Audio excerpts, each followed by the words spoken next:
이제 국민이 국정을 직접 바라보는 시대가 열립니다. 이재명 대통령이 국무회의 공개 검토를 지시했습니다.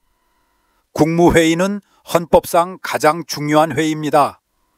장관들이 모여 국가 정책을 토론하고 결정하는 자리, 그동안은 국민에게 닫혀 있었습니다.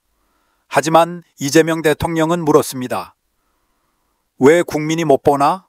왜 국민에게 숨기나? 그리고 지시했습니다. 국무회의 과정을 공개하는 방안을 검토하라. 이것이 바로 이재명식 정치입니다. 이제 정치가 멀리 있지 않습니다. 국무회의가 공개되면 우리는 직접 국정을 볼 수 있습니다. 행정부의 결정과 논의, 그 속사정을 이해하게 됩니다. 정책이 만들어지는 과정을 지켜보면 우리는 더 이상 수동적 수용자가 아닙니다. 국정의 동반자가 됩니다. 이재명 대통령의 선택은 물론 우려도 있습니다. 민감한 정보 유출은 어쩌나 회의가 보여주기식으로 흐르진 않을까.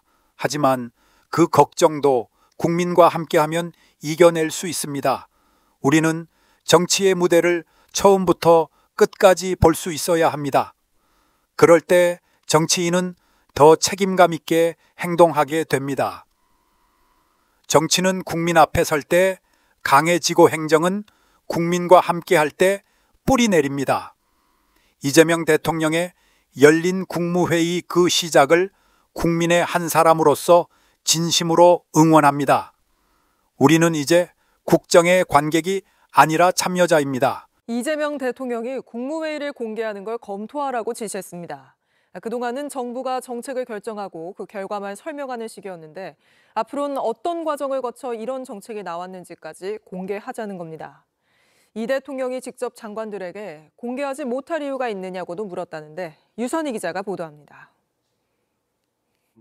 첫 국무회의부터 장관들과 장시간 토론을 벌였던 이재명 대통령. 어제 국무회의에선 수용성을 강조했습니다. 미리 한번 의논하고 의견 듣고 하는 것하고 그게 원래 이거 해야 되는 거니까 일방적으로 통보해서 시행하는 것도 마찬가지로 그 수용성에 있어서는 큰 차이가 있습니다. 정부가 정책을 결정한 뒤 일방적으로 결과만 통보하지 말고 국민의 의견을 어떻게 듣고 반영해 결정했는지를 함께 설명해야 한다는 겁니다. 과정이 중요하다고도 했습니다. 요즘은 어떤 결과도 중요하지만 그 결과에 이른 과정들을 매우 중시하는 그런 사회 문화 때문이기도 할 겁니다. 비공개 회의에선 국무회의를 공개하는 방안을 검토하라고 지시했습니다. 대통령실 관계자는 이 대통령이 장관들에게 국무회의를 공개하지 못할 이유가 있느냐고 묻고 검토를 거쳐 가능한 부분은 공개하자고 말했다고 전했습니다. 지금까지 대통령의 모두 발언만 공개한 뒤 국무위원들과 정책 논의 과정은 전부 비공개로 했던 것을 일부라도 공개하는 방안을 검토하라는 겁니다.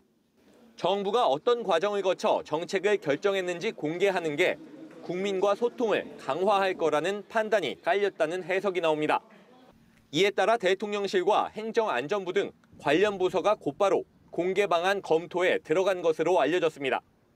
다만 국가의 최고 의사결정 기구인 국무회의 내용이 가감없이 공개될 경우 여론과 시장에 혼선을 줄 수 있기 때문에 어느 정도 공개할 수 있을지 신중한 논의가 필요해 실제 공개까지는 시간이 걸릴 수 있다는 분석이 나옵니다. 이재명 대통령의 결단에 응원과 지지를 보냅니다. 좋아요와 구독, 댓글로 함께 해주세요.